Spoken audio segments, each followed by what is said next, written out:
पूरा समय रहे हमारे ग्रामीण क्षेत्र के लिए, शहरी क्षेत्र के लिए, समूचे क्षेत्र के लिए। आज बहुत अच्छी बैठक हमारी प्रभारी मंत्री जी की अध्यक्षता में ग्वालियर में आयोजित हुई। हमारे सभी जनप्रतिनिधि क्षेत्र के हमारे दोनों मंत्री नारायण सिंह जी, प्रद्युम्न सिंह जी, हमारे विधायकगण सतीश सिकरवार जी, साहेब सिंह जी, हमारी महापौर शोभा जी, हमारे पूर्व सांसद शेजवलकर साहब, हमारे पूर्व मंत्री माया सिंह जी, हमारे सभापति महोदय मनोज तोमर जी, सभी लोग उपस्थित रहे और बड़ी बारीकी की समीक्षा की गई और आगे का रास्ता तय किया गया। हमारे आज 5 मुद्दों पर चर्चा हुई है। 3 घंटे की हमारी बैठक चली। पहला मुद्दा हमारे सड़कों का रहा है, जिस पर मैंने आप लोगों से निवेदन किया था कि पिछली बार सामूहिक निर्णय लिया गया था कि ग्वालियर की सभी सड़कों का एक मैपिंग किया जाए और कौन से सड़कें हरी श्रेणी में आती हैं, मतलब दुरुस्त हैं, कौन सी सड़कें पीले श्रेणी में आती हैं जहां कार्य की जरूरत है, और कौन सी सड़कें लाल श्रेणी में आती हैं, मतलब जर्जर हालत की हैं जहां जल्द से जल्द कार्य की जरूरत है। मैं धन्यवाद भी देना चाहता हूं जिला प्रशासन को कि उन्होंने कुल मिलाकर 359 सड़कों का एनालिसिस किया है और 359 सड़कों में से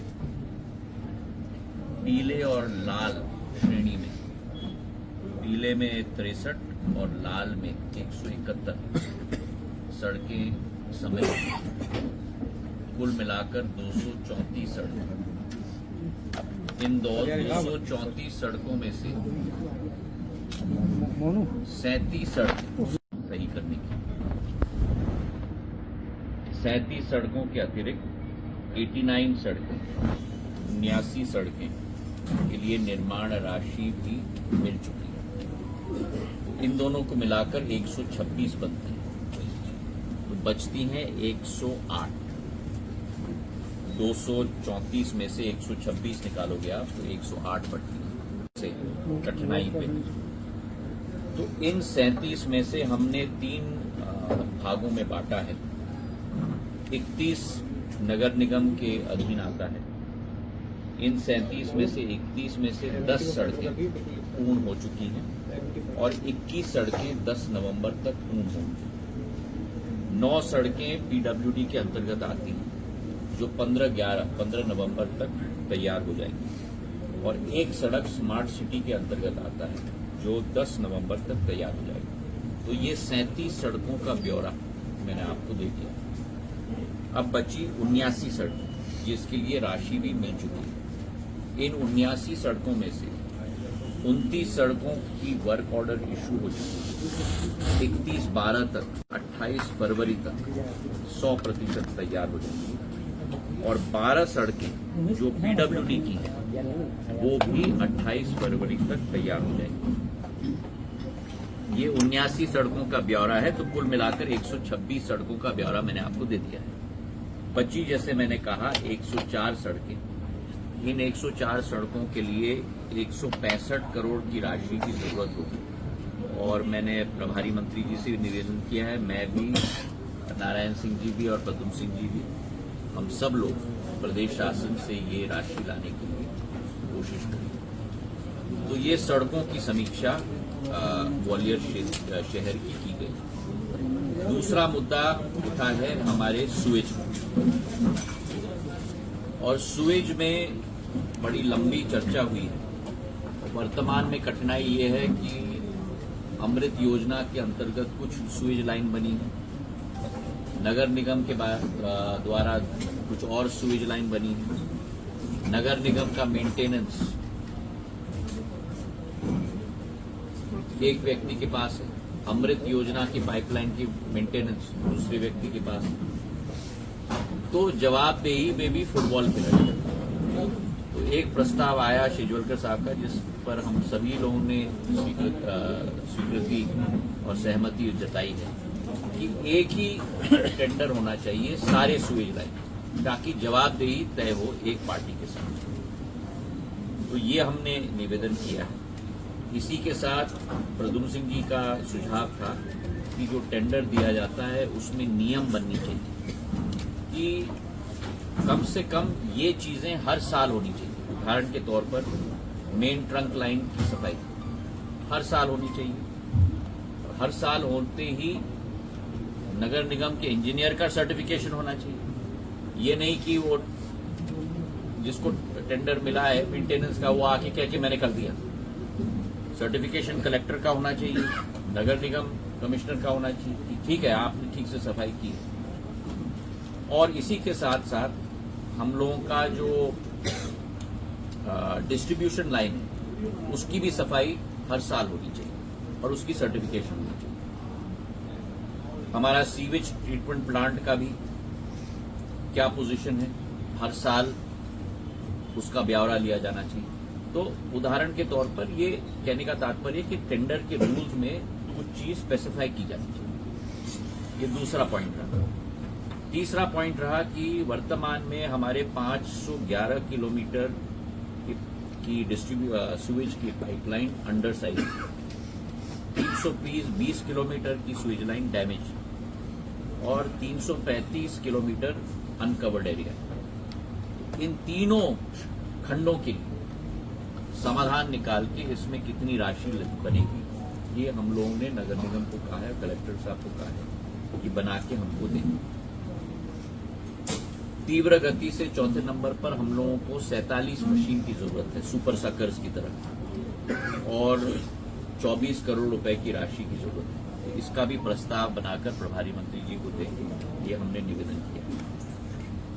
पांचवा नंबर 172 जगह पर ड्रेनेज और सुएज की लाइन का मिलाप हो गया।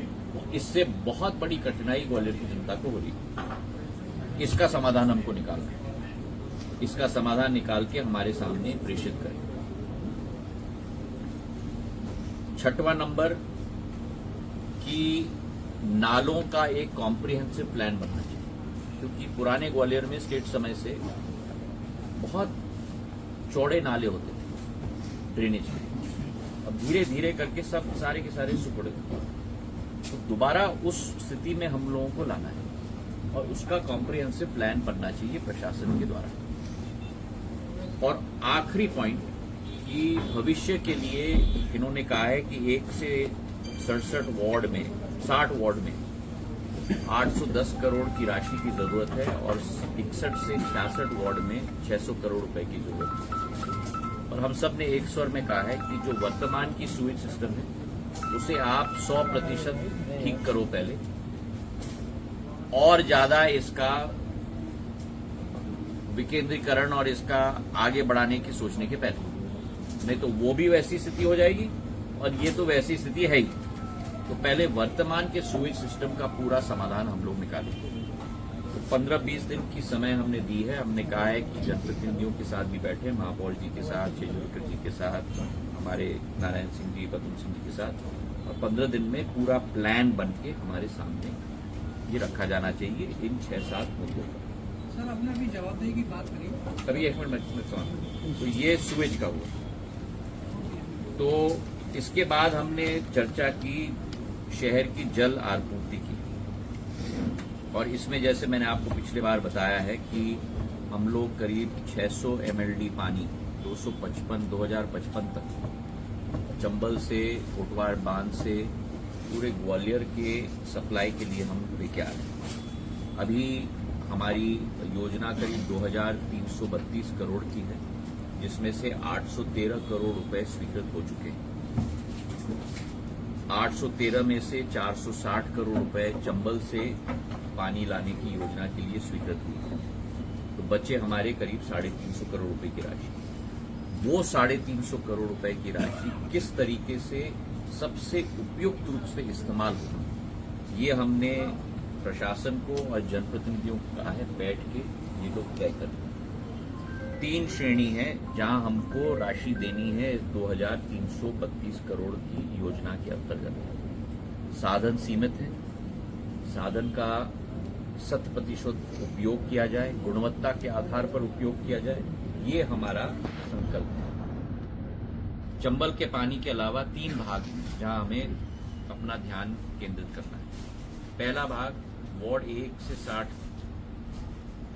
वर्तमान के जितने भी हमारे उपभोक्ता हैं उनमें से कुछ संतुष्ट हैं, कुछ असंतुष्ट हैं, क्योंकि डिस्ट्रीब्यूशन पाइपलाइन से पर्याप्त मात्रा में उनको पानी वर्तमान में भी नहीं मिलता।